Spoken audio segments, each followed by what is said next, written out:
Have you ever found yourself, looking at the news, thinking about all these global conflicts, and wondering how a nation like Iran just seems to consistently pop up right in the middle of so many headlines? Understanding the roots of its foreign policy, it's not just important; it's really essential if you want to grasp what's unfolding.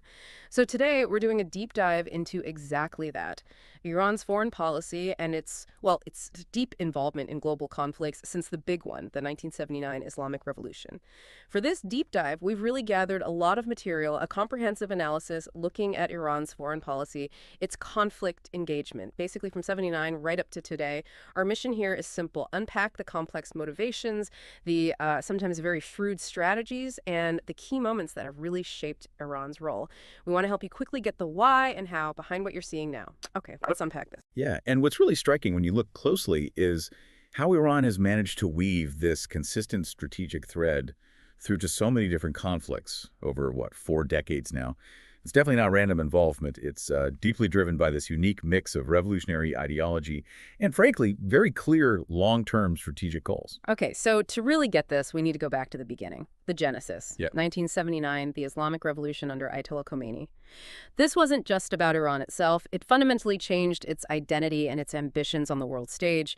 The new regime, Khomeini's regime, explicitly aimed to, quote, export the Islamic Revolution. They wanted to counter rival powers, and, crucially, they set up the Islamic Revolutionary Guard Corps, the IRGC. This wasn't just another army branch. The IRGC became this ideological vanguard, loyal directly to the supreme leader. It gave Tehran a really powerful tool, often deniable, for pushing its brand of revolutionary thinking abroad. And that seizure of the U.S. Embassy in Tehran, that really set the stage, didn't it? It absolutely did. And that ideological foundation is so powerful. But what's key is understanding how Iran then translated that fervor into actual power projection. You have the core doctrine, Velayat Taqi, the guardianship of the jurist. This basically says the supreme leader's authority isn't just political, it's divinely ordained.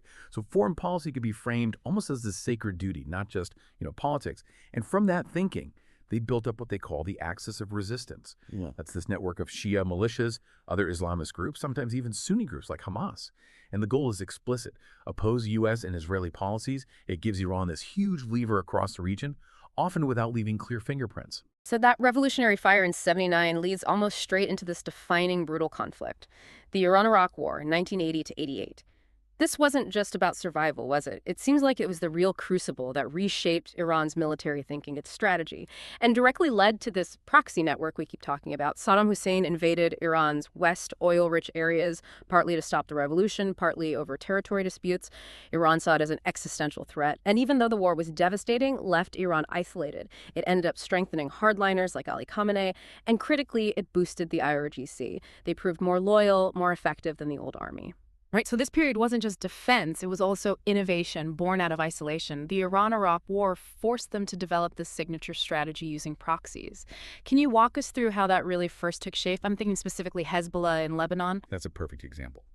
Because while that huge war was grinding on, Iran was already building elsewhere. Lebanon was in chaos, civil war. And between 82 and 85, Iran's IRGC went in and directly helped form and train Hezbollah, the Party of God. Hezbollah really became Iran's first major proxy success story. It was the blueprint. Their mission was very clear: fight Israeli forces in Lebanon, push out Western influence. They explicitly pledged allegiance to Khomeini. Their 1985 manifesto praised Iran's model, called for Israel's destruction. This early win solidified Iran's approach. Project Power: deter enemies but avoid direct state-on-state war where possible. Use these groups as deniable but effective extensions of Iranian will. The 1983 Beirut barracks bombing is a stark example of that impact. Okay, so the 80s cemented the proxy model, but then the whole game changed again after 2000, didn't it? Especially the U.S. invasion of Iraq in 2003. How did that redraw the map and maybe unintentionally create new openings for Tehran? Oh, that was a monumental shift, absolutely seismic for Iranian influence. When the U.S. toppled Saddam Hussein, Iran suddenly found itself with huge influence. How? By backing the Shiva parties and militias that were now empowered, the IRGC's Quds Force was central here, building ties, training armed groups. Many of those later became the Popular Mobilization Forces, the PMF, initially to fight ISIS. But Washington blamed these Iranian-backed groups for hundreds of U.S. troop deaths. And you had specific flare-ups like the siege of the U.S. Embassy in Baghdad in late 2019 and the rocket attack that ultimately led to the U.S. killing Qasem Soleimani, the Quds Force commander, in early 2020. So connecting the dots, Iraq became more than just a neighbor. It became this critical land bridge, a strategic artery allowing Iran to move people, weapons, influence, right, from Tehran through Iraq into Syria and onto Lebanon, a direct challenge to its rivals. And speaking of Syria, the civil war there starting in 2011, that was another huge moment for Iran. Bashar al-Assad's regime was, well, Iran's closest Arab ally, still is. So when that revolt kicked off, Iran jumped in fast. Quds Force operatives deployed to support Assad, help crush the uprising, keep the regime standing. Yes, and that intervention was crucial. They coordinated directly with Russia, too, making Iran and Russia effectively partners, co-belligerents on the ground in Syria, Iran's goal. Pretty clear. Establish that land corridor through Iraq and Syria all the way to Lebanon and Israel's border. They embedded pro-Iran militias, even funded new units within the Syrian army, like the 5th Corps, and they used experienced Hezbollah fighters there too, getting them combat experience while guarding those vital supply lines running from Iran to Lebanon. It really deepened their regional reach. Now let's shift south a bit, Yemen. The conflict escalating from 2014, Iran saw the Houthi rebels there as a kind of natural ally, especially against their big regional rival, Saudi Arabia. When the Saudis intervened in 2015, Yemen just became this awful proxy war. It did. And Iran's support, while maybe less direct than in Syria or Iraq, was still incredibly consequential. They managed to clandestinely send weapons, trainers, money, and really importantly, missile and drone technology. And that tech allowed the Houthis to hit targets deep inside Saudi Arabia. And more recently, 2023-24, disrupt shipping in the Red Sea, specifically targeting ships linked to Israel. What's fascinating is how Iran uses this conflict quite far from its borders to influence global energy routes, to apply pressure asymmetrically, turning a local fight into a global choke point issue. Afghanistan, though, that seems like a much more complicated picture for Iran, almost contradictory at times. You had them supporting Shia Hazar fighters back in the 80s, then real hostility with the Sunni Taliban. Remember the massacre of Iranian diplomats in 98, but then after 2001, some cooperation with the U.S. against the Taliban and al-Qaeda. It raises that question. How does ideology sometimes just bend to pure pragmatism in foreign policy? That's a great question, and Afghanistan really highlights that tension between ideology and realpolitik. Iran's stance has often been described as ambiguous. U.S. officials even found Iranian weapons with the Taliban at times, suggesting Iran was hedging its bets. It shows the limits of ideology when you're faced with, say, immediate border security problems or tactical opportunities. Now, after the U.S. left in 2021, Iran has this kind of uneasy truce, a détente with the new Taliban government. They have to balance border security, trade, critical interests, with their fundamental distrust of a Sunni fundamentalist regime next door. It proves that even for states driven by strong ideology, sometimes national interest just has to come first. Okay, let's pivot to the big global powers. The U.S. relationship obviously has been adversarial basically since day one, 1979, fueled by U.S. support for Iraq in the war, backing the Shah before that. How has that core animosity shaped Iran's moves, and how has the U.S. pushed back? Well, from Tehran's viewpoint, the fundamental perception is that the U.S. is the principal adversary. It's the lens through which they see a lot of the world. And this view, for them, justifies many of their proxy actions as legitimate resistance against American influence or hegemony. The U.S., of course, has responded consistently over the decades: sanctions, covert actions, direct military force against proxies. Think of the Axis of Evil label back in 2002, or the really crippling sanctions reimposed after 2018. And there have been direct, dangerous confrontations. Killing Soleimani in 2020 was huge. Iran shooting down a U.S. drone in 2019 over the Gulf. It's this constant state of friction that defines so much of Iran's interaction with the wider world. And then there's Israel. Iran's revolutionary ideology is, well, pretty blunt about its goal: Israel's destruction.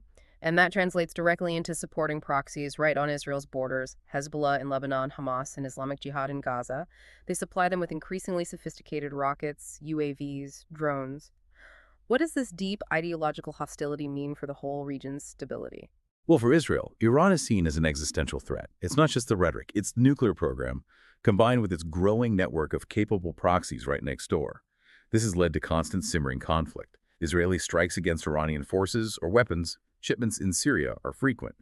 But what really changes the game, what ups the risk dramatically, is the direct stuff we've seen recently. Iran launching massive missile and drone attacks directly at Israeli territory, April 2024, October 2024. And then Israel hitting back deep inside Iran, reportedly killing major IRGC figures in June 2025. These direct state-on-state attacks, that's a whole different level of escalation. It pushes the region much closer to open war than we've seen in a long time. Finally, Russia. Not exactly traditional allies, historically, but their interests really seem to align in Syria after 2015. It led to the surprisingly close military partnership. Russia even used Iranian air bases. How did that tactical cooperation in Syria morph into something, well, bigger, more strategic, and what does that mean globally? Yeah, it's quite striking how that tactical alignment in Syria really did blossom into a broader strategic partnership, largely defined by their shared opposition to Western influence. They've cooperated on major arms deals. Russia sells advanced air defense missile tech to Iran, and Iran provides those drones that Russia has been using heavily in the Ukraine war. They've become effectively military partners on a global stage now. Now, there are occasional tensions, sure. Russia isn't always thrilled about Iranian militia influence in Syria, for example. But that shared anti-U.S. position, the desire to limit Western power, that seems to have cemented this partnership into a really significant, enduring axis challenging the established global order. So, when we pull it all together, what we've unpacked today really paints a picture, doesn't it? Iran's foreign policy is this complex weave of revolutionary ideology and very calculated strategic moves. And that mix has guided its involvement in conflicts across the Middle East and even further afield. It's undeniably a major player, a key node in multiple conflicts, using both its state power and these non-state actors to shape events. Exactly. Iran positions itself as leading this axis of resistance. And its real skill, strategically, has been mixing direct action with these deniable proxy operations. It lets them project power, exert influence, often while managing the risks, avoiding that full-blown direct state-on-state war they likely can't win conventionally. This hybrid approach has let them build influence across this huge network, giving them an impact that maybe outweighs their conventional military or economic strength. So, as you think about everything we've discussed today, Iran's strategy, its proxies, its complex dance with global powers, maybe consider this. What are the actual limits of this kind of proxy warfare? And under what conditions does a nation, like Iran, decide to cross that line, to move from indirect influence to direct confrontation, and fundamentally change the entire calculation for regional stability? Definitely something to keep thinking about. We encourage you to keep exploring, keep asking questions, and keep learning.